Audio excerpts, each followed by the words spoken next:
Is he mortal or immortal?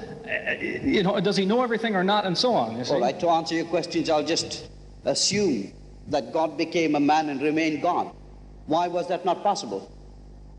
Because if he created the universe, why couldn't he do that? Because it is a logical mistake that people make when they say God can do anything. It's not true. God cannot do anything unless you believe he does stupid things. No, does he do foolish things? Does he do weak things? Does he do silly things? He is limited because he's God to doing godly things to start with.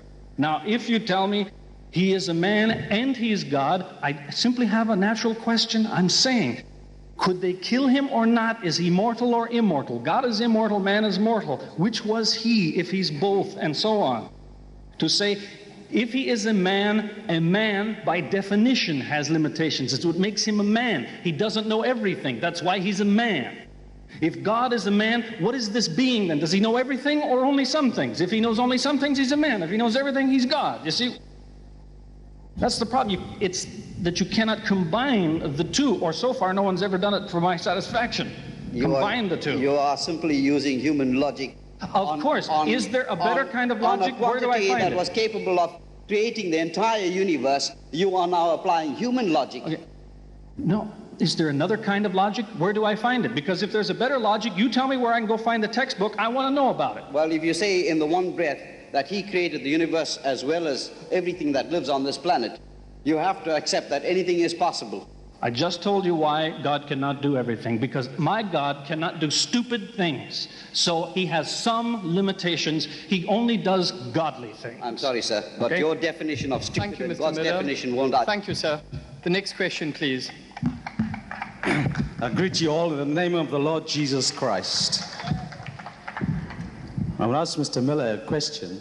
Mr. Miller, if I had to take an orange and in front of you peel this orange and slowly cut it into many pieces, and then I take this orange and I slowly eat this orange piece by piece, and eventually when the orange has been eaten and I ask you a question, Mr. Miller, how does that orange taste? What would you tell me?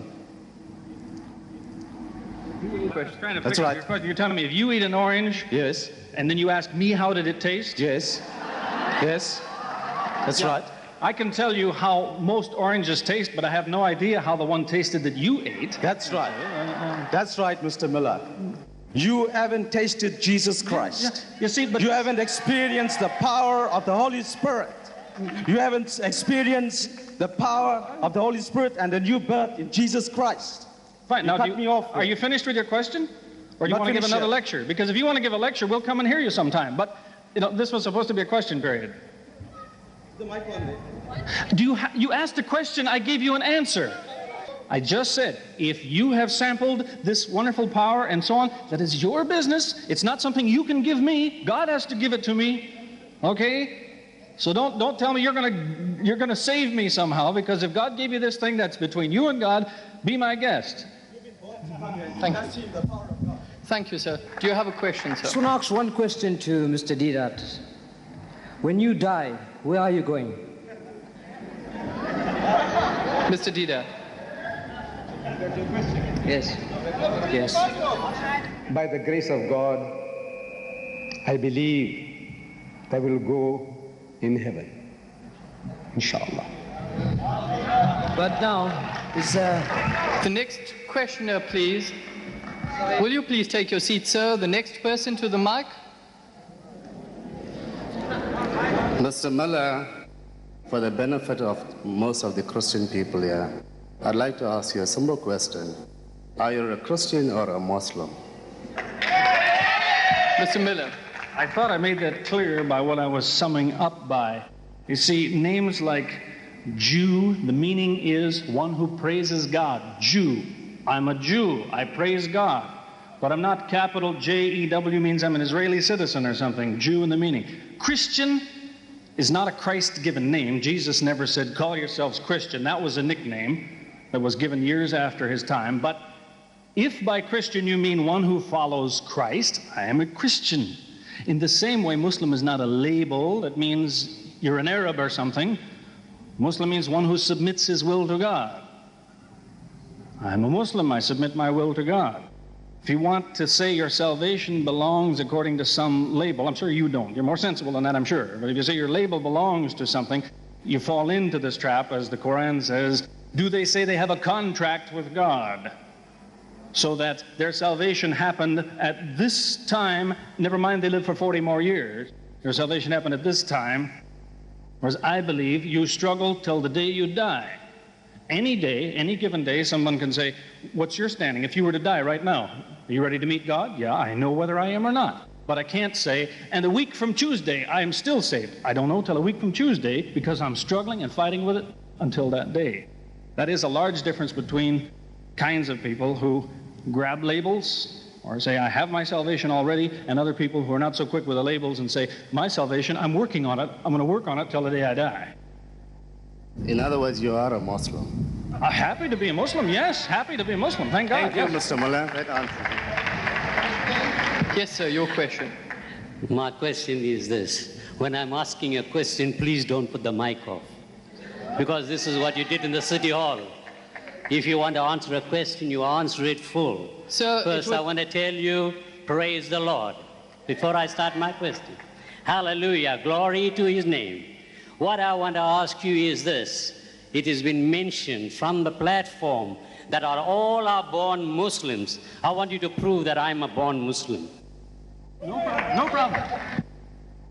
If you can understand what I mean by Muslim, the demonstration is there. You could study it, and there's more books on the subject than you could read. Now, do you want the answer or not? My wife can prove it to you. I am not a born Muslim. Do you want proof or not? You asked me for proof. Do you want proof or not? Do you want proof or not? You asked me for proof. Now, as soon as I open my mouth, you tell me I'm not. If you want proof, I'll give it to you if you be quiet. The proof is what you will find if you investigate what do people believe if no one comes and tells them what to believe. If you want to read the documentation of cases of people like the Kapauku tribe of Papua who never met civilized man till the 1920s, if you want to read the documentation of what did the Aborigines of Australia believe before the white man came there, and so on, if you want to read the documented belief, what did they believe before someone came and told them what to believe, you will find it is Islam in everything but name. Because they don't speak Arabic, they don't say Islam. Their religion is the same. God is one, he has no sons, he's not subject to aging, and so on and so on and so on. The proof is there.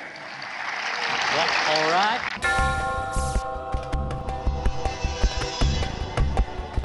Are there any other questions? Are there any other questions? It is the prerogative of anyone who wants to express their opinion to invite either of the speakers to a debate and then to exercise their rights to express their opinions. You are now availed of opportunity of asking questions on the basis of the discussions presented. If people do not persist in jeering, laughing, joking, wasting time basically at the mic, I think fruitful and important questions will be passed through from which people can learn. Ladies and gentlemen, this is an assembly of God. We are discussing divine issues, important issues, intrinsic to our lives. Those who persist in jeering and laughing are, to say the least, absolutely unstable. Will you please ask your question, sir? I have a few questions, just about 3 questions, but don't switch the mic off. Unfortunately, sir, we have only 5 minutes. 3 questions in 1 minute. Yes, please proceed. Maybe less than a minute. A person came up here and said to Ahmed Deedat, how sure that you are going to heaven? Ahmed Deedat said, the grace, but the grace of God. But the Bible tells me, but the grace of God, I can live a holy life. But the blood of Jesus can take me to heaven. Thank you. Do you want Mr. Deedat to comment on that? Yes, Ahmed Deedat said, but the grace of God, he can go to heaven. Now I want to know how the grace of God can take him to heaven. Yes, sir, Mr. Deedat. The question is, how can the grace of God transport a person to heaven? You know, this cocksureness that you're displaying and the display of your fellow cultists there, you know, it amazes me that the Christian, they were dragging their feet to get to the mic in the first instance. It's one by one you're getting the courage to come along and waste our time. You're making statements and you want an answer. Look, I am humble. I'm not as arrogant, as cocksure as the Jews were in the time of Jesus. You have the privilege of being as arrogant as you like. I am humble. I believe in the grace of God, and on that strength, I have hope that by God willing, I shall enter the good pleasures of God. Did I condemn you? No, that is you condemning yourself. The arrogant stand in which you are standing now, and your fellow Christians there in that corner, ready to run away. Look at them. Is this the way cultured people and Christians behave? Look at this. Look at the behavior. It's an absolute disgrace on born-again Christians. Yes, my friend, if you have a question, please ask your question, because yours will be the last question. Thank you, Mr. Deedat. We have just 3 minutes left, ladies and gentlemen. Sufficient time for just one more question. Thank you, Chairman. I'm a bit intrigued about things I hear this evening, or this afternoon rather, but I must certainly converse very truly that what I hear is in fact the truth, whether it's from the Christian side or the Islamic side. But what I would like to get clarification on is it possible for God to turn into a man, physical, blood, bones, and blood vessels, etc., perfect human being, died 2,000 years ago from our sins 2,000 years later? I seem that highly illogical. If I could get a reasonable explanation, how is this possible?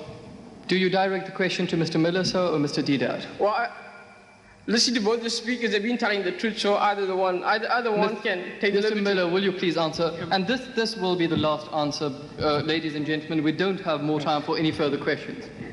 You're asking me, is it possible God can become a man, die for my sins, and I can still benefit 2,000 years later? You're asking the wrong person. I mean, ask a Christian. That's what he believes. I have reason not to, you see. So I can't really defend that idea because I don't believe it, okay? I don't believe that someone died for my sins. It becomes a hypothetical question. It's like people saying, how many angels can dance on the head of a pin? I don't know. I'm not going to worry myself over it, you see. Since I don't believe somebody died for my sins, I'm not going to try and defend the belief of those who do. They may have their defense, and believe me, I've heard them all, and they haven't convinced me yet. So how can I offer you something, you see? 1 minute. I think we'll entertain just one more question. Can we have sound? Okay. Mr. Miller, many Christians have attended this meeting under the impression that this was going to be a normal type of symposium organized by the IPC, where you have a Christian who puts forth his point of view, and then Mr. Deedat puts forth the Islamic point of view. Now, I'm sure after your speech, more Christians are as confused as ever.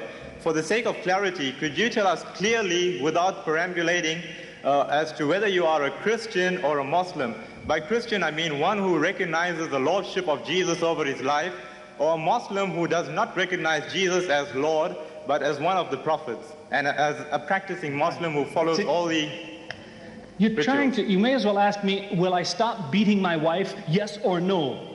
What I want to know is, how do you know I'm married? You see, or a Muslim? You said, are you a Christian, meaning you acknowledge Jesus as Lord, or are you a Muslim and you don't acknowledge Jesus as Lord? Jesus is Lord, and I'm a Muslim saying that. He's Lord, and so is, according to the Bible, Abraham. It says Sarah, because she was a good wife, called her husband Lord.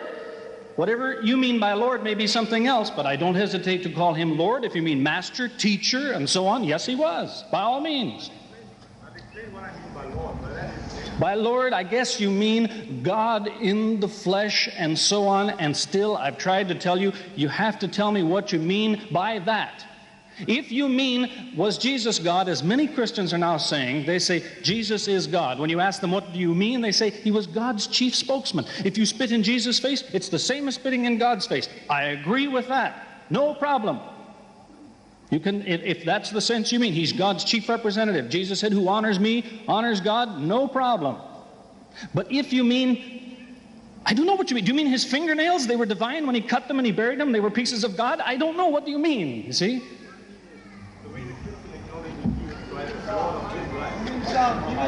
He's saying the way you acknowledge Jesus as Lord of your life.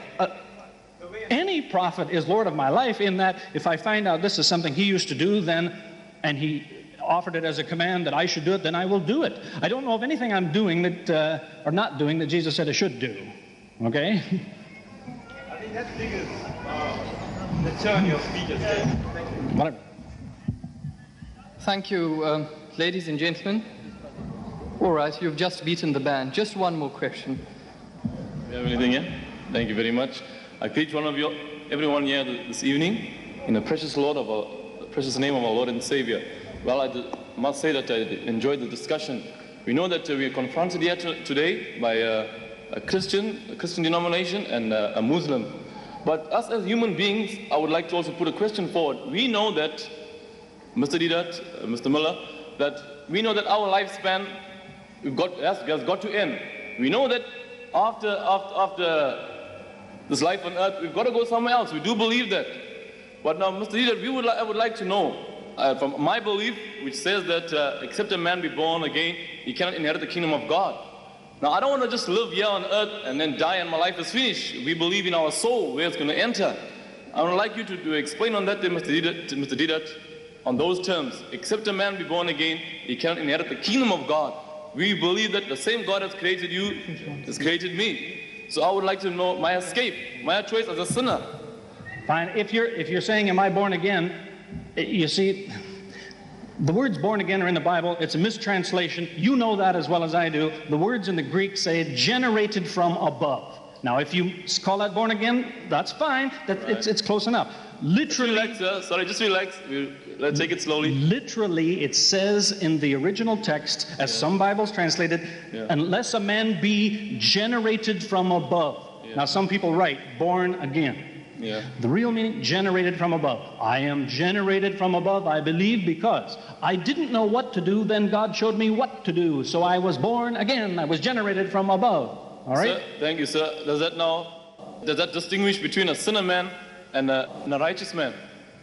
Of course. One man is off into the road to destruction, and the other man is going on the straight path. Yes, sir. And on his own accord, can that born-again experience be possible? You're asking, it comes from God. How can it be on your own accord? Amen. Praise the Lord. So that's what I say. If we believe in God, we shall inherit the kingdom of God. Yes. But there's only one way we can go through God, isn't it, sir? Yes, of course. But it's just what a person should worry about is that it's reported, Jesus said in Matthew chapter 7, many people will come to me on that day and say, Master, we used to do wonderful things in your name. And he said, I will tell them, get away from me, I never knew you. Now, that's a hypocrite. Yes, sure. But these people are saying, we did wonderful things. So what I'm saying is everyone who says he's born again, that's not a magic ticket. He may not know what he's talking about. That's right. So we agree. Yes, sir. I would like to just enclose. Thank you, sir. Like Mr. Deedat, as we know, we might have been on different denominations, but let's face it, the most important thing is that, as we know that your aim is to win us people to the Muslim faith, just like the Christian wants to win people, because we believe that we have one aim, isn't it, sir, to inherit the kingdom of God. Mr. Deedat. The belief is there, but we can suffer from hallucinations.